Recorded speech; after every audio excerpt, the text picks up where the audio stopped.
Hai semuanya. Berjumpa lagi bareng Mimin Noba di sini. Mimin ucapkan terima kasih ya untuk para sobat Noba yang sudah memberikan support dan kesetiaannya sampai sejauh ini.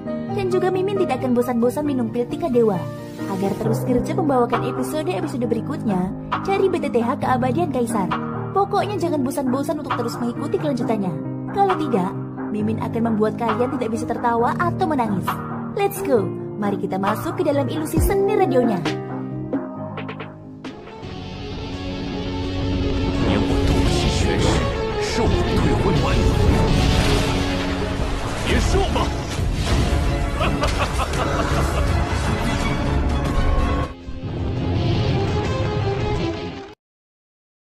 Halo Sobat Noba, melanjutkan cerita dari episode sebelumnya ya. Di episode sebelumnya, Xiaoyan akhirnya membunuh Meng Shen dan memasukkan jiwanya ke dalam bendera penekan jiwa. Adapun medan pertempuran di kejauhan, tak satu pun dari pasukan Taisu yang mampu bertahan di bawah kekuatan 50.000 keabadian dewa. Bailin dan Li Hai mencoba melarikan diri setelah menyadari situasi yang tidak menguntungkan. Namun beberapa keabadian dewa itu mengejarnya dan membunuh mereka dengan mudah. Kemudian menyerahkan jiwa keduanya kepada Xiaoyan untuk dimasukkan ke dalam bendera penekan jiwa. Sebelum pergi, Xiaoyan juga memasuki kapal Dewa Void Taisu untuk membebaskan semua tahanan yang tersisa.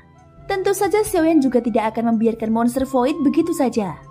Dia menekan telapak tangannya ke kepala monster Void dan menyerap semua sumber daya agung ke dalam laut 10.000 roh pagoda emas. Setelah kehilangan sumber daya, monster Void Taisu mulai kehilangan keseimbangan dan terjatuh. Sosok Xiaoyan berubah menjadi sinar api dan mengayunkan penguasa Suan tepat ke jantungnya. Agar Taisu tidak bisa menggunakannya kembali, Xiaoyan bermaksud untuk memusnahkannya sepenuhnya. Pada akhirnya tubuh besar monster Void mulai terbakar dan meledak. Tidak diketahui berapa lama waktu yang dibutuhkan sebelum apinya padam, dan tidak meninggalkan apapun di kehampaan. Bahkan abunya pun tidak ada yang tersisa, seolah-olah habis dilahap oleh lautan kehampaan.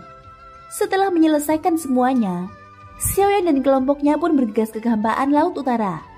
Sekarang aku samar-samar dapat menerapkan beberapa kekuatan aturan dari jantung api, dan kekuatan penghancurnya menjadi semakin kuat.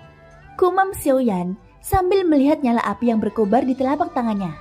Dia akhirnya bisa merasakan kekuatan aturan yang terkandung di dalam nyala api tersebut. Untuk menerobos keabadian dewa, membutuhkan pemahaman yang jelas tentang kekuatan aturan.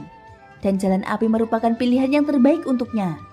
Pada saat ini Batara kelompok Xiaoyan meninggalkan kehampaan Laut Barat dan menuju kehampaan Laut Utara dengan kecepatan penuh.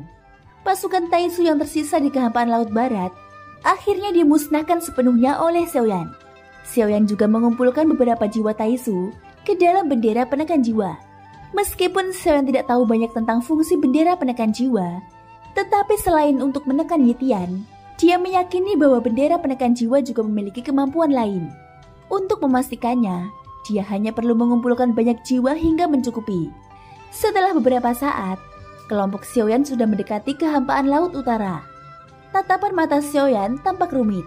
Meskipun dia memusnahkan beberapa Taisu, namun mereka yang terbunuh hanyalah puncak gunung es. Xiaoyan belum tahu persis situasi keseluruhan yang terjadi di dunia sensi. Oleh karena itu dia hanya bisa pergi ke kehampaan Laut Utara mengikuti pengaturan dari Ratu Kuil kuno. Dengan formasi teleportasi yang ditinggalkan oleh Ratu, hal ini memungkinkan Xiaoyan untuk menghemat banyak waktu. Saat ini kelompok Xiaoyan mendarat di sebuah bintang. Di bintang inilah formasi teleportasi kedua yang diletakkan oleh Ratu. Tatapan Xiaoyan tampak suram saat melihat sekelilingnya.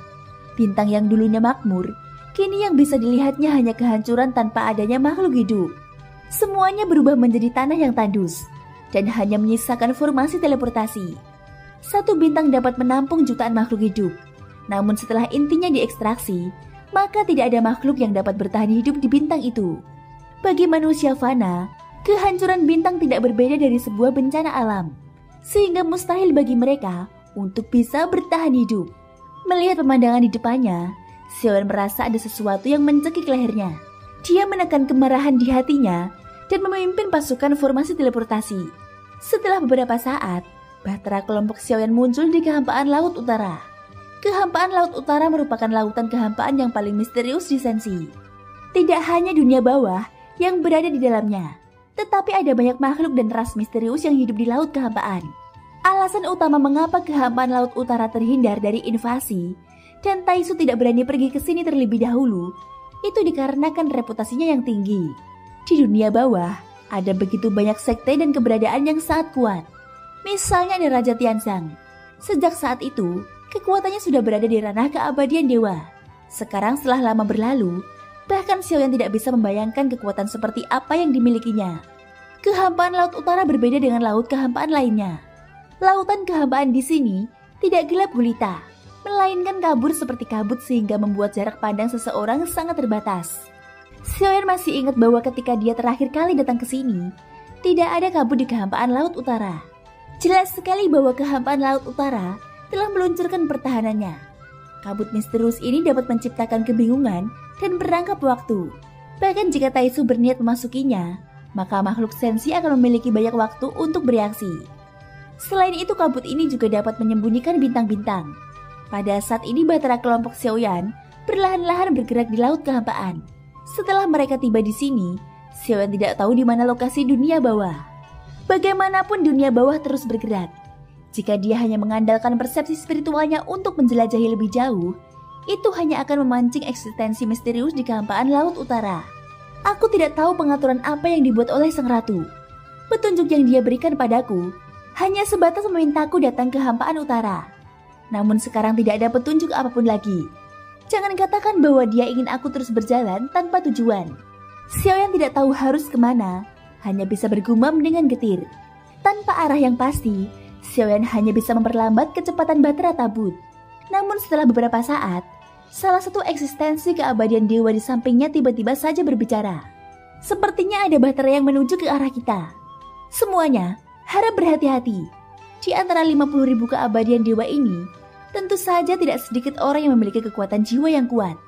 Sehingga salah satu dari mereka yang memindai kehampaan di sekitarnya langsung memberikan peringatan ketika merasakan sesuatu. Xiaoyan segera membuka matanya dan melihat ke arah Bahtera yang perlahan mendekat. Keterkejutan melintas di wajah Xiaoyan saat melihat Bahtera tersebut. Sosoknya langsung berdiri dan melihat Bahtera yang tidak asing baginya. Saat kekuatan jiwanya menyebar, Xiaoyan bisa merasakan aura familiar yang berada di dalam Bahtera. Bagus, mereka sebenarnya masih hidup. Tim Fearless, aku merindukan kalian semua. Xiaoyan tidak bisa menahan diri untuk tidak berbicara dengan sukacita. Semua sosok di sekitarnya melihat senyuman yang langka muncul di wajah Xiaoyan. Saat melihat ini, mereka bisa menebak bahwa Bahtera di kejauhan bukanlah musuh, melainkan orang yang sudah dikenali Xiaoyan. Saat berikutnya, tatapan mereka juga beralih ke Bahtera yang mendekat. Dibandingkan dengan Bahtera yang mereka tumpangi, Bahtera itu jauh lebih kecil. Saat Bahtera semakin mendekat, senyuman yang lebih jelas muncul di wajah Xiaoyan. Bahtera itu mengibarkan sebuah bendera besar. Di bendera itu orang lain bisa melihat beberapa kata yang tertulis di atasnya, dan berbunyi, Tuan Xiaoyan tidak terkalahkan di dunia. Saat melihat kata-kata ini, Xiaoyan langsung bisa menebaknya. Selain Xiaozan, seharusnya tidak ada orang lain di tim Fearless yang akan melakukan hal seperti itu. Saat ini di dalam Bahtera yang ditumpangi oleh Xiaozan dan yang lainnya, mereka masih belum menyadari ada Bahtera yang mendekat. Bagaimanapun kekuatan jiwa mereka tidak bisa dibandingkan dengan sosok-sosok kuat di Bahtera Xiaoyan. Membosankan sekali. Aku tidak tahu sampai kapan harus menunggu. Xiaozan berkata dengan getir. Xiaozan, bisakah kamu berhenti sebentar? Aku tidak tahan melihatmu berjalan bolak-balik di dalam Bahtera. Kamu sudah berjalan puluhan ribu kali. Ucap Nenek Erming. Ratu meminta kita menunggu di sini. Tetapi kita sudah menunggu sangat lama. Mengapa Xiaoyan masih tidak datang? Jangan katakan bahwa dia mengalami masalah di perjalanan. Ucap Xiaozan berkata dengan suara cemas. Jangan bicara omong kosong. Kekuatan yang dimiliki Xiaoyan saat ini pasti tak terukur. Aku percaya Xiaoyan akan baik-baik saja. Lagi pula Ratu sudah mengatakan bahwa dia pasti akan muncul di sini. Jadi tunggu saja. Xiaoyan pasti akan datang. Ucap Nan Erming. Tapi, bukankah kita sudah melebihi batas waktu yang diperkirakan Ratu? Atau mungkinkah Xiaoyan tidak dapat menemukan kita? Bagaimana kalau kita membuat bendera yang lebih besar lagi? Xiaozan mencubit dagunya dan tampak seperti sedang berpikir. Lalu dia mendongak dan menatap bendera besar yang tertulis kata-kata besar dan tebal. Jangan khawatir, Xiaoyan pasti akan melihatnya. Bagaimanapun kekuatan tuan muda Xiaoyan kita saat ini sudah seperti dewa. ucap Molly Storm berkata dengan wajah serius. Jika Xiaoyan melihatnya, mungkin dia akan ragu ketika melihat penampilan baru mereka. Hei, Dingyu, kapan kamu bisa belajar seni ramalan dari ratu? Supaya kamu bisa tahu di mana Xiaoyan akan muncul, ucap Xiaozan tiba-tiba menunjuk ke arah Dingyu. Saat Dingyu mendengar ini, dia tidak bisa menahan diri untuk tidak memutar matanya ke arah Xiaozan. Dengan sekali pukulan, dia langsung menghantam bagian kepala Xiaozan. Dingyu tidak menahan pukulannya, sehingga membuat Xiaozan terhuyung-huyung mundur. Xiaozan langsung mengusap-ngusap kepalanya yang sakit. Apa yang kamu lakukan padaku? Kamu perempuan hanya tahu menindas laki-laki, ucap Xiaozan. Jika ini disebut penindasan, maka bagaimana dengan tendangan ini? Dingyu tidak hanya menunjukkan belas kasihan, sebaliknya dia menendang bagian kemaluan Xiaozan. Segera teriakan menyedihkan terdengar di Bahtera dan diiringi dengan candaan. Hei, apakah kalian mencium aroma makanan? Sepertinya para gadis itu sedang memasak sesuatu. Ayo kita makan dulu. Nan Erming segera berkata setelah mencium aroma lezat. Xiaozan dan yang lainnya langsung menunjukkan senyuman hangat. Mereka tidak mengejar kekuatan seperti Xiaoyan, jadi mereka masih sangat menikmati makanan. Meskipun mereka semua berlatih keras, tetapi setelah mereka mencapai Dewa Dao Bintang 8, mereka merasa kesulitan untuk melangkah lebih jauh. Mengapa kalian tidak menunggu seseorang saat makanan sudah siap? Pada saat ini sebuah suara samar tiba-tiba terdengar di belakang semua orang. Tubuh Xiaozan langsung bergetar, ekspresi wajahnya berubah, dan dia berkata dengan tergagap, Xiaoyan. Xiaozan langsung meneteskan air mata saat mendengar suara itu. Dia tahu itu pasti Xiaoyan, bahkan tanpa harus melihatnya terlebih dahulu. Thank you guys sudah mendengarkan ceritaku di episode kali ini sampai akhir. Ikutin terus kelanjutan episode berikutnya ya.